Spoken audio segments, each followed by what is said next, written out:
1957. A kitchen in suburban Ohio, and the clock on the wall reads 4:48 in the afternoon.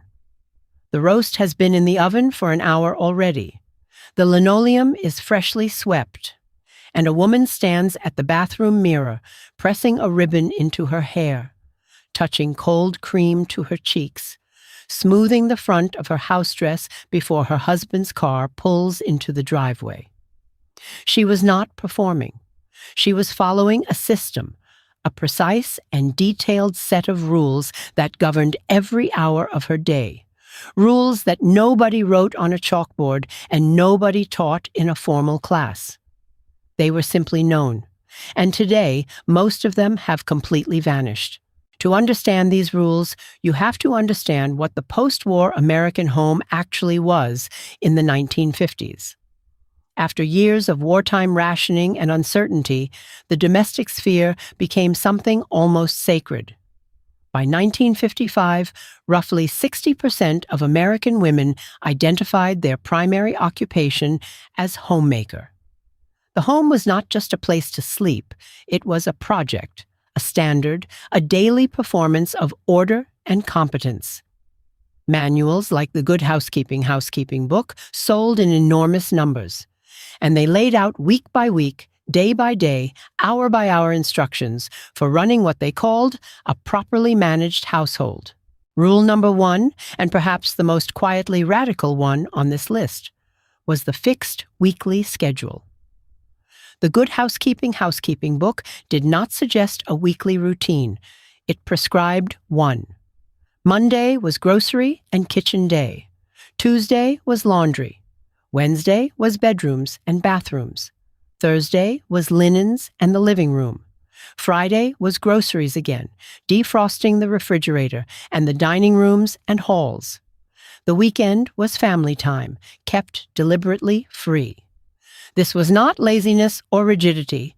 It was load management, spreading the physical labor of a full household across 7 days so that no single day became unmanageable.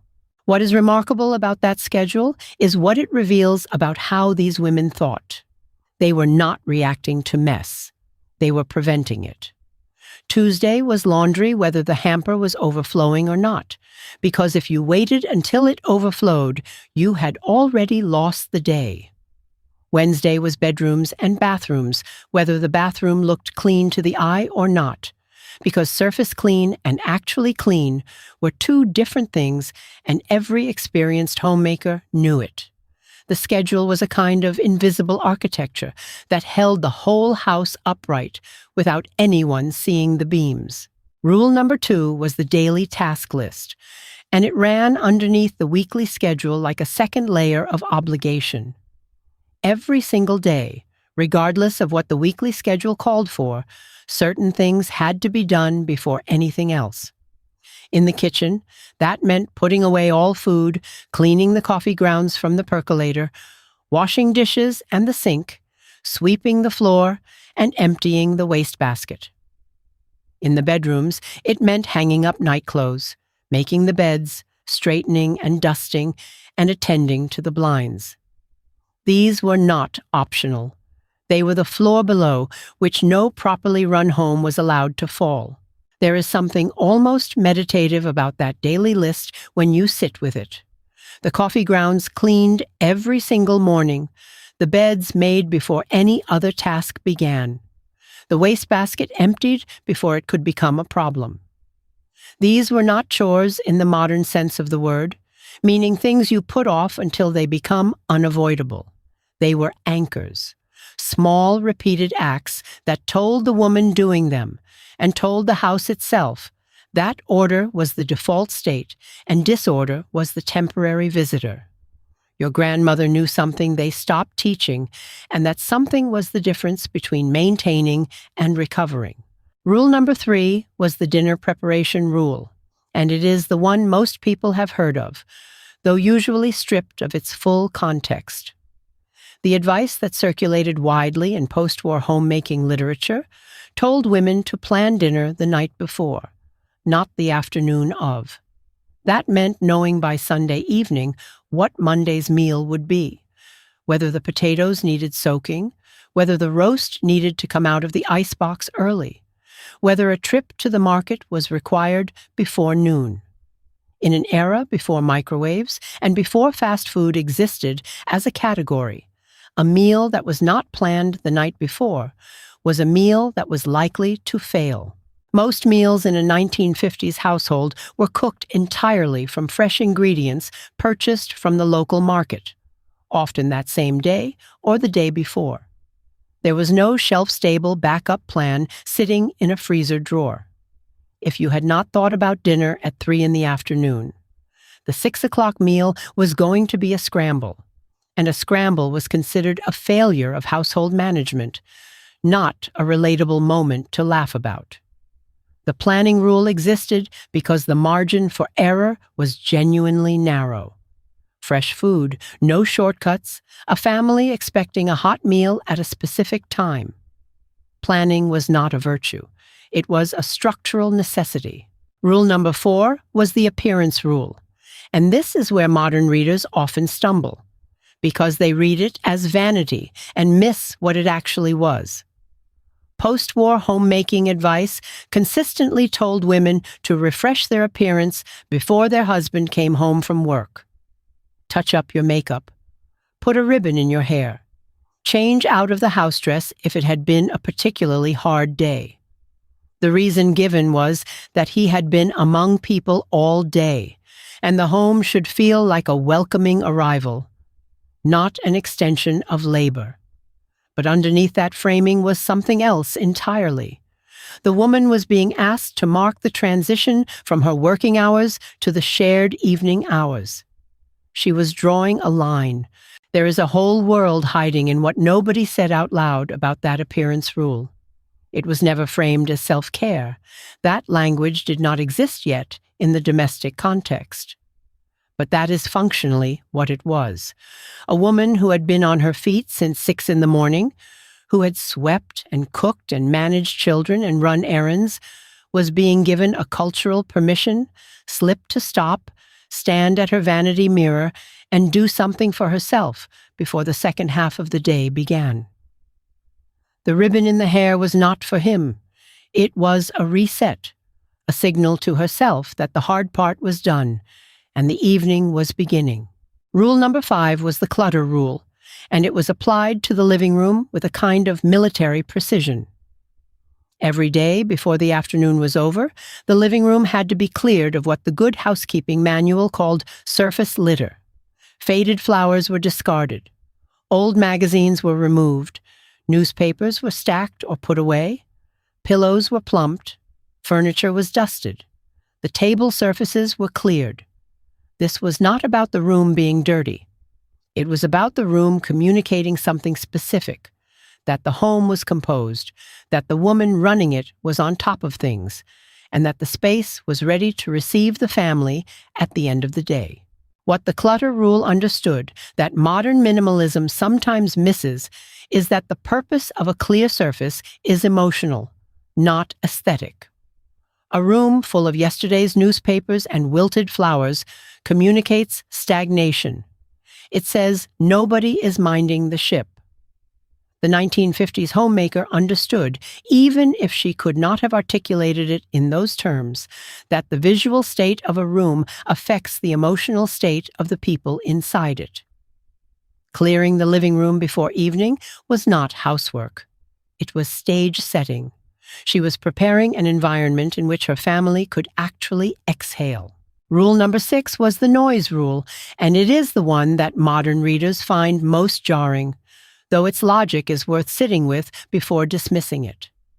Post-war homemaking advice consistently told women to minimize household noise in the half hour before and after her husband arrived home. The washer and dryer were to be switched off if possible. The vacuum was not to be running. Children were encouraged to be calm and quiet. The idea was that a man returning from 8 or 10 hours of industrial or office work needed a genuine decompression zone, not a continuation of noise and demand the moment he stepped through the door. Now, it is important to sit with the full picture here without flattening it. The noise rule was built on a real insight, which is that transitions are hard and that homes can either ease them or worsen them. But it was also built on an assumption that the woman's own transition, from her working day to her evening, was invisible and unimportant. She had been managing noise and demand all day long. Nobody was quieting the house for her. The rule protected his decompression and asked her to absorb whatever she had not yet released. That asymmetry is real, and it is worth naming, even as we acknowledge what the rule got right about the power of a quiet threshold. Rule number 7 was the complaint deferral rule, and this is the one that reads most harshly to a modern eye. Advice literature of the period told women explicitly not to greet their husbands with problems or complaints. The instruction was to let him talk first, to listen, to save any household difficulties or personal frustrations for a later, calmer moment. The framing in the most widely circulated version of this advice was that whatever she had dealt with during the day was minor compared to what he might have faced at work. That framing is worth examining very carefully because it tells you exactly what the culture valued and what it erased. Historians have noted that the most extreme version of this advice, the sheet often reproduced under the title The Good Housewife's Guide and attributed to a 1955 issue of Housekeeping Monthly, is of disputed authenticity. Researchers have not been able to verify it as a genuine published magazine page from that year. What they have confirmed is that it accurately reflects the tone and content of much advice literature of the period, even if the specific document itself may be a later compilation. The distinction matters. The attitudes were real. The culture that produced them was real. The individual document is the part that historians cannot fully verify. Rule number 8 was the children preparation rule, and it is one that has almost entirely vanished from modern domestic life. Before the husband arrived home, children were to be washed, combed, and if necessary, changed into fresh clothes. The idea was that the father should arrive home to children who looked presentable, not to children in the state they had been in after an afternoon of outdoor play. This rule is fascinating because it reveals something about how fatherhood was constructed in the post-war period. The father was not a participant in the daily mess and management of childhood. He was the audience arriving at the end of the performance. What that children preparation rule also reveals is the extraordinary amount of invisible labor that went into maintaining the appearance of effortlessness. The house looked calm because someone had spent an hour making it calm. The children looked presentable because someone had spent 20 minutes making them presentable. The dinner smelled ready because someone had spent 3 hours making it ready. The post-war homemaker was, in the most literal sense, a stage manager. The production looked seamless because she understood that seamless productions require enormous behind-the-scenes work that nobody in the audience ever sees. Rule number 9 was the refrigerator defrost rule, and it is one that younger viewers will have no frame of reference for at all, because the technology that made it necessary no longer exists in most homes. In the 1950s, refrigerators did not defrost themselves. Ice built up around the freezer compartment over the course of a week, and if it was not manually defrosted on a regular schedule, the refrigerator became less efficient and eventually stopped working properly. The Good Housekeeping weekly schedule placed this task on Friday, which meant that by the end of every week, the refrigerator was reset and ready for the weekend's fresh groceries. The defrost rule is a perfect example of the kind of household knowledge that has simply ceased to be relevant because the technology changed. Nobody needs to defrost a modern refrigerator. The skill is gone because the need is gone. But what has not changed is the underlying principle. which is that the machines and systems in your home require regular attention on a schedule, not just when they break down. The 1950s homemaker understood her appliances as partners that needed maintenance, not conveniences that could be ignored until they failed. That relationship with domestic technology was part of what made those homes run as smoothly as they did. Rule number 10 was the dining room sweep rule, and it is perhaps the most quietly disciplined item on the entire list. The Good Housekeeping Daily Task Guide specified that the dining room and hallways were to be swept after each meal, not once a day, not once a week, but after each meal. 3 times a day if the family ate 3 meals at the table. This was not compulsive cleanliness for its own sake. In a household without a dishwasher, without a vacuum that could be run quietly at any hour, the broom after meals was the fastest and most efficient way to prevent crumbs from becoming an infestation problem in a pre-pesticide spray era. They never wrote it down, but every woman knew that a dining room floor left unswept after lunch would be twice as much work by dinner. The crumbs that seemed minor at noon became ground in by afternoon foot traffic, attracted ants by evening, and required real scrubbing by the end of the week. The sweep after meals was a 2-minute investment that prevented a 2-hour problem. It was the same logic that ran through the entire daily task list, that small, consistent acts of maintenance are exponentially more efficient than periodic deep recoveries. The 1950s homemaker was, among other things, a systems thinker. Now, we have covered the 10 rules, but the story does not end there, because what these rules collectively reveal is something much larger than a to-do list. They reveal a philosophy of domestic time that has almost entirely disappeared from modern life. The 1950s homemaker did not manage her day reactively. She managed it proactively, with a layered system of weekly anchors and daily non-negotiables that kept the household in a state of continuous readiness rather than continuous recovery. Whether you find that admirable or exhausting, or both, the architecture of it was genuinely sophisticated. It is also worth sitting with the cost of that system, because the women who ran it paid a price that the manuals never acknowledged. The Good Housekeeping Book did not include a section on exhaustion.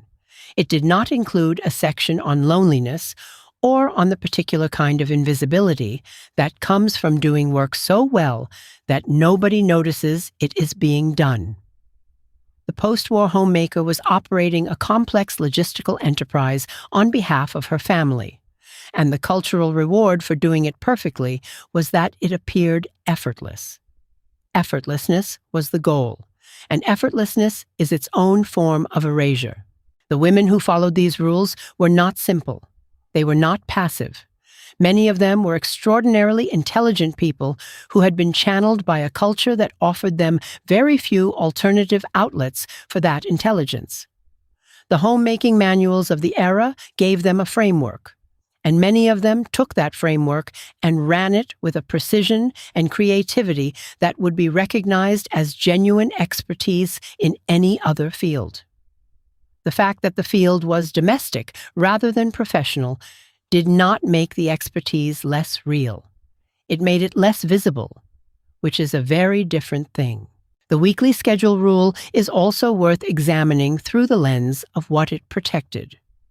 By assigning specific tasks to specific days, the homemaker protected her own mental bandwidth. She did not have to decide every morning what needed doing. The decision had already been made by the system, by the schedule. Decision fatigue is a term we use now, but the women who followed the Good Housekeeping weekly plan were managing it intuitively in 1952. They had offloaded the cognitive work of planning onto a structure so that their actual energy could go toward execution.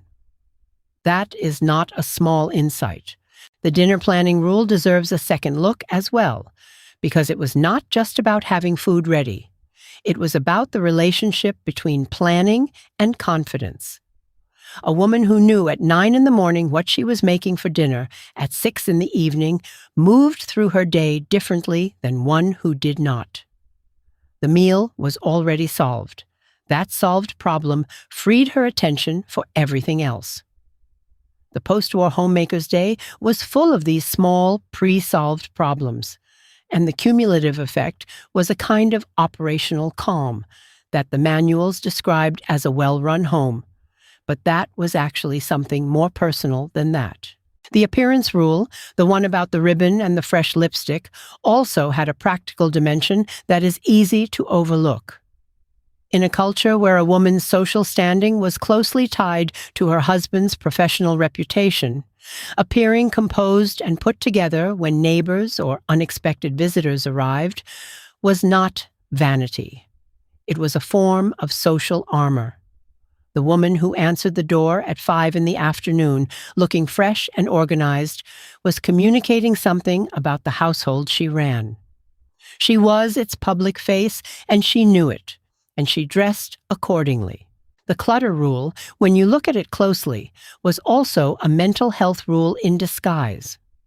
Research conducted decades later would confirm what the 1950s homemaker understood intuitively: that visual clutter increases cortisol levels and makes it harder to relax in a space. The cleared surfaces, the plumped pillows, the removed faded flowers. These were not arbitrary standards of tidiness. They were environmental adjustments that made the home feel genuinely restful rather than just technically inhabited. The 1950s homemaker was managing the emotional atmosphere of her home as deliberately as she managed its physical cleanliness. The noise rule, for all its problematic assumptions, also contained a genuine insight about the architecture of a household day. The idea that there should be a transition zone between the outside world and the domestic interior, a period of quiet and adjustment, is something that modern households have largely abandoned and arguably suffer for. The post-war home had a rhythm, a recognizable shape to the day with distinct phases: the morning rush, the midday calm, the late afternoon preparation, the evening arrival. Modern homes often have no such rhythm, and the absence of it is felt as a kind of low-grade domestic stress that nobody quite knows how to name. The complaint deferral rule is the hardest one to reclaim anything from, and yet even here there is a kernel worth examining. The rule as written was deeply unfair, placing the entire burden of emotional management on the woman and none of it on the man. But the underlying observation that the moment of arrival home is not the best moment for difficult conversations is not wrong. Timing matters in communication. The problem was not the insight. The problem was that it was applied only in one direction, protecting his transition while erasing hers entirely. A version of this rule that worked for both people would look very different. The children preparation rule is the one that reveals most clearly how fatherhood was understood in the post-war period. The father was not expected to engage with children in their natural state of afternoon disorder. He was expected to arrive and find them composed. That expectation protected him from the full reality of what raising children actually looked like during the hours he was not there. It also meant that the woman was managing the full weight of childhood, the mess, the noise, the need, the recovery from all of it, and then presenting a finished product at the end of the day as though the process had been effortless. The Defrost rule, by contrast, is the one that most cleanly illustrates how much of this knowledge was purely technical and has simply been lost to time. No modern homemaker needs to know how to defrost a refrigerator because no modern refrigerator requires it. But the principle behind the rule, that you maintain your appliances on a schedule before they fail rather than after, is a principle that still applies to every machine in a modern home. The 1950s homemaker was not just following rules. She was practicing a form of preventive domestic engineering that kept expensive equipment running longer. The sweep after meals rule is the one that most clearly demonstrates the difference between a household run on a system and a household run on reaction. 3 sweeps a day sounds like a lot, but each sweep took perhaps 2 minutes. 6 minutes of sweeping per day prevented the kind of floor deterioration that would require 20 minutes of scrubbing on hands and knees by the end of the week. The math was simple. The discipline required to actually do it 3 times a day, every day, was not simple at all. That discipline was the real skill, and it was a skill that was taught, practiced, and passed down. What is striking when you look at all 10 rules together is how few of them were actually about housework in the narrow sense of cleaning. Most of them were about time management, about emotional atmosphere, about the relationship between preparation and outcome. The 1950s homemaker was not just a cleaner.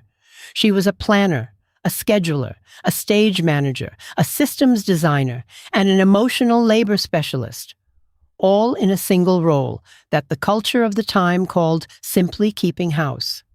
The gap between what that phrase implied and what it actually required is enormous. It is also worth noting what these rules did not include, because the absences are as revealing as the rules themselves. There was no rule about the husband's contribution to the daily task list. There was no rule about shared maintenance of the schedule. There was no rule about what happened when the homemaker was sick or exhausted or grieving or simply having a day when the system felt impossible to sustain. The manuals assumed a woman who was always functional, always willing, always capable of starting again from the top of the list the next morning. That assumption was its own kind of cruelty, even when it was not intended as one. And yet, for all of that, the women who lived inside these rules were not broken by them in the way that a simple reading of the rules might suggest. Many of them found genuine meaning in the work. Many of them developed real pride in their competence, in the running of a household that functioned beautifully, in the feeding of a family from scratch every single day. The meaning was real, even when the recognition was not. The pride was real, even when the culture around them refused to name what they were doing as skilled labor. Both things can be true at once, and they were. The post-war homemaking system also had a community dimension that the manuals rarely captured, but that was essential to how it actually functioned. Women shared these rules with each other. They passed them across back fences and at church socials and over coffee in each other's kitchens. A new bride in 1952 did not learn to run a household only from a manual. She learned it from her mother-in-law, her neighbors, the women on her street who had been doing it for 10 or 15 years and who had opinions about everything from the best day to defrost the refrigerator to the right way to plump a sofa cushion so it held its shape. That oral transmission of domestic knowledge is precisely what has been lost. The manuals preserved the skeleton of the system, the weekly schedule, the daily task list, the rules about dinner, and appearance and noise. But the living tissue of it, the adjustments and workarounds and personal variations that experienced homemakers had developed over years, that traveled by word of mouth and died when the conversations stopped. The attic remembers even when we forget. But the attic only holds what was written down, and so much of what these women knew was never written down at all. There is also a class dimension to these rules that deserves honest acknowledgement. The Good Housekeeping Book and the advice literature that surrounded it were written for a specific kind of household, a middle-class, suburban home with a single male earner, a full-time homemaker, and enough space and equipment to run the weekly schedule as written. Working-class women, women of color, women in rural areas, women in cities without the suburban infrastructure these rules assumed, they were largely invisible in the manuals. The rules, as written, were a portrait of one kind of American household, not all of them. What these 10 rules collectively represent is a moment in American domestic history when the home was understood as a serious enterprise requiring serious management, even if the culture simultaneously refused to call it that or compensate it accordingly. The contradiction at the heart of 1950s homemaking is that it demanded professional-level competence from women while insisting that what they were doing was simply natural, simply feminine, simply what women did. It was not natural. It was learned. It was skilled. And the women who did it knew that, even when nobody around them would say it out loud. The women who followed these rules also navigated something that the manuals never addressed directly, which was the emotional labor of making the system look effortless to the very people it was designed to serve. A husband who arrived home to a calm house, clean children, a hot dinner, and a composed wife had no particular reason to think about the hours of work that had produced that calm. That invisibility was partly by design. The manuals told women to make it look easy, and many of them were so skilled that they succeeded completely, which meant the work disappeared the moment it was done. It vanished, but it worked. That is perhaps the most honest thing you can say about the 1950s homemaking system as a whole. It worked in the narrow sense that homes were run, families were fed, households were maintained at a standard that the culture of the time recognized as successful. It worked because the women running it were genuinely skilled and genuinely committed. And it vanished, not because it stopped working, but because the culture around it changed, because women's options expanded, because the economic model that made a full-time homemaker possible shifted, and because the next generation looked at the cost and decided to renegotiate the terms. What we can take from these rules, without romanticizing the world that produced them, is the underlying intelligence of the system, the fixed weekly schedule, the non-negotiable daily baseline, the planning done the night before, the environment managed for emotional atmosphere as well as cleanliness, the appliances maintained on a schedule rather than repaired after failure. These are not 1950s ideas. They are simply good ideas that happen to be practiced most consistently by a generation of women who had very little else to do with their considerable intelligence. The ideas outlast the era. The wisdom survives the context. The women who followed these rules were your grandmothers and great-grandmothers. They were not simple women living simple lives. They were running complex operations with limited resources, no recognition, and a cultural framework that told them their work was natural rather than skilled. They deserve to be seen clearly, not as icons of a golden age that never quite existed, and not as cautionary symbols of a world we left behind, but as real women doing real work with genuine intelligence and genuine cost. That is the history worth remembering. That is the story worth telling. If any of this resonated with you, if you found yourself thinking about your own mother or grandmother while we were walking through these rules, I would love to hear about it in the comments. What rules did the women in your family follow that nobody ever wrote down? What did they know that has quietly disappeared? Leave it below, because those stories matter, and I read every single one. If you are new here, welcome to Clara's American Attic, where we rescue the things the past forgot to explain before they vanished completely. Subscribe, and I will see you in the next one.